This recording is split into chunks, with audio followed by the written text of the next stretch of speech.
Fresh Russian missile strikes hit cities across Ukraine, with several people, including a small child, reportedly killed.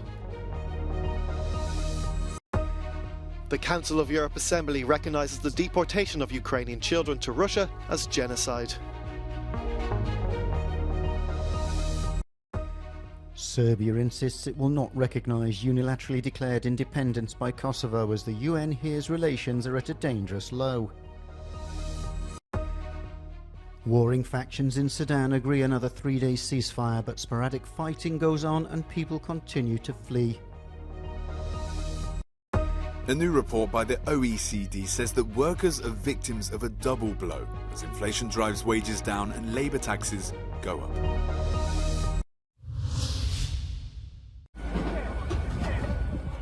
Several people, including an infant, are reported to have been killed and others injured in a series of overnight missile attacks on a number of Ukrainian cities, including Kyiv.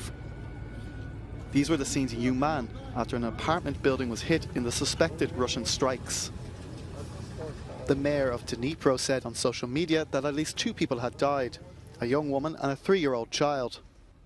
An air defence commander in Kyiv was quoted as saying that no civilian casualties or damage to residential buildings or infrastructure had been reported, but a power line was said to have been brought down and a road damaged. A city official also said 11 cruise missiles had been shot down in the skies over the capital. Russia has intensified its air attacks on Ukraine in recent days, as Ukrainian forces prepare to mount an anticipated counter-offensive.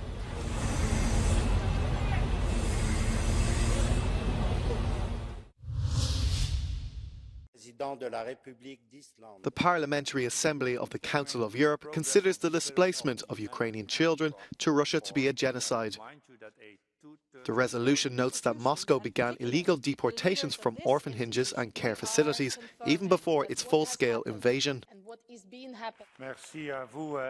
Це перше визнання такого факту на рівні такої високої міжнародної організації, що об'єднує держави нашого континенту. Якщо говорити практично, це рішення суттєво допоможе нашій глобальній роботі по притягненню Росії та її посадовців, включно з керівником держави-терориста, до відповідальності саме за геноцид, геноцидну політику проти України.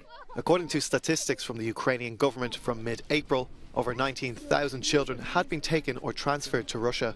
The International Criminal Court issued an arrest warrant for Russian President Vladimir Putin and Commissioner for Children's Rights Maria Lvova-Belova in March.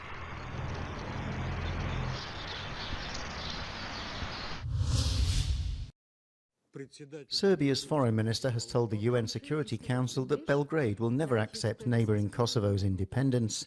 The UN's chief diplomat in Kosovo also told the meeting relations between the two states have come dangerously close to physical confrontation. Želim jasno da kažem u ime Republike Srbije da Srbija ne može i nikada neće priznati jednostrano proglašenu nezavisnost Kosova. Niti će prihvatiti i glasati da Kosovo postane članica Ujedinjenih nacija.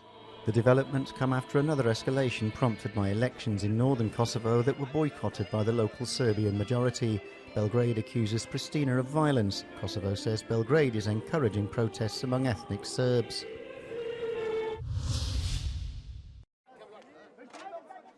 Sporadic fighting in the Sudanese capital and beyond continued on Thursday, despite the two warring factions agreeing to prolong a 3-day ceasefire by another 72 hours after international mediation.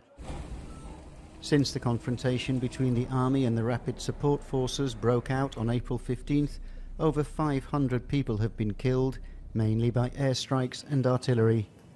Thousands more have been wounded. There's also been extensive damage to buildings in Khartoum and some other cities, all of which has resulted in a mass exodus, not just of foreign residents, but of Sudanese people too. The United Nations has warned that as many as 270,000 people could flee into Sudan's poorer neighbours, South Sudan and Chad, threatening regional stability.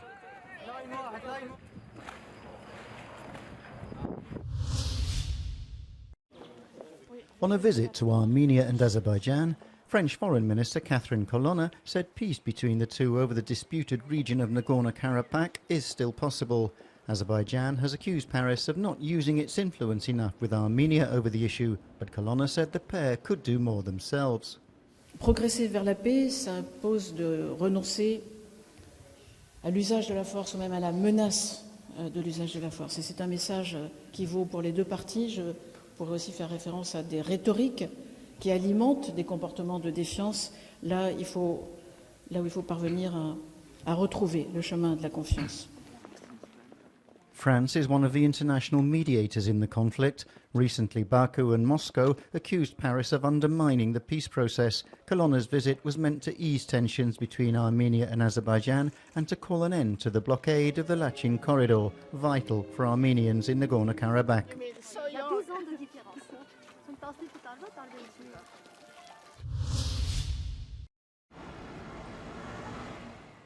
Thursday may have set a new record as Spain's hottest ever April day.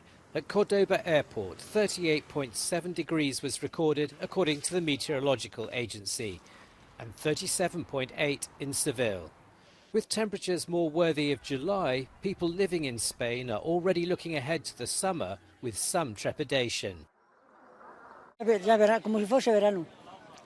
Cuando llegue el verano, pues hará mucho sufrimiento.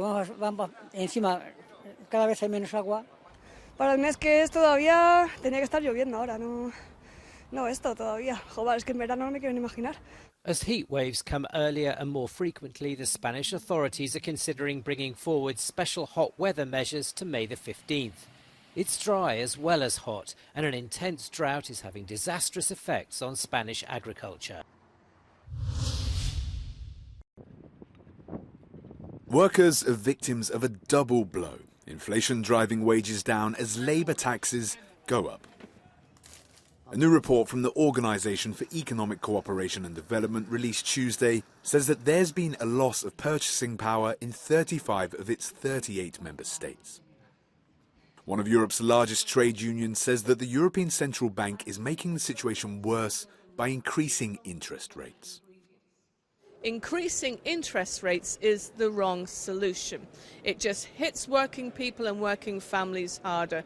Lots of families have loans for things like a car, or even now we've seen working families have had to put electricity bills and other bills onto their credit cards, and you increase interest rates on top of that and it makes a difficult situation absolutely impossible to manage.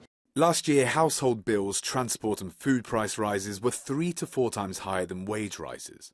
Total inflation in the EU was 9.2%, while average wage increases stood at just 4.4%.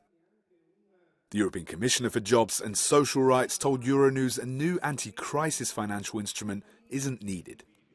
Nicholas Schmidt maintains the Commission's position on targeted support for the more vulnerable and tackling unfair practices in a number of fields.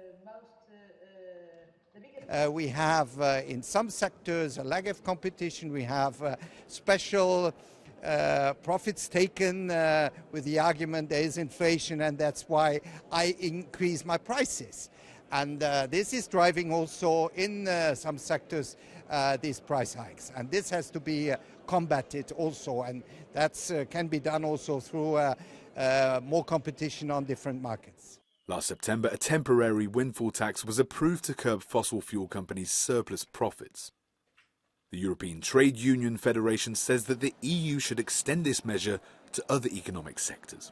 The measures that should be taken are to increase the windfall taxes on windfall profits. We saw many companies during last year, 2022, doubling profits without any increase in their taxes. In its report, the OECD warned that the most affected by this so-called double blow are families with children, particularly on lower incomes, and that the tax benefit system is not being fully adjusted in line with inflation.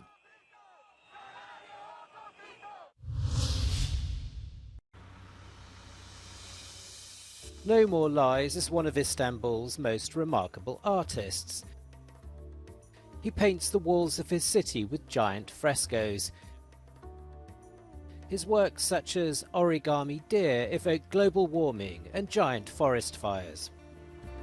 Some people are lying and everyone knows the lies. That's why I'm trying to say, please stop lying and let's live our life together, whatever you do or whatever we have to carry or bear. His art adorns some of the corridors of the Istanbul metro. Here, a fresco dedicated to women who've marked history. Concrete as this canvas, a car park taken to another level by a mural dedicated to large marine animals. If you see in the street an animal, you don't have any idea that you are carrying with you, politically, culturally, anything. As you can see only the animals. That's why I choose animals to describe my story. All of them are related with my life, with my feelings, my struggles. His latest work has just been completed in Brussels at the invitation of the Balkan Traffic Festival, which brings together the cultures of southeastern Europe in Belgium every year. A symbolic work, if ever there was one. I collected the endemic flowers of each country from Greece, Turkey, Albania, Bosnia-Herzegovina. They are blossoming from a single body that describes the cultural heritage of that countries and the uniqueness of also the same body. Balkan Traffic has created a street art trail in Brussels with new works like Haunted by the Kosovar Vitori Berisha. Balkan Traffic runs until April the 29th in Namur and Brussels.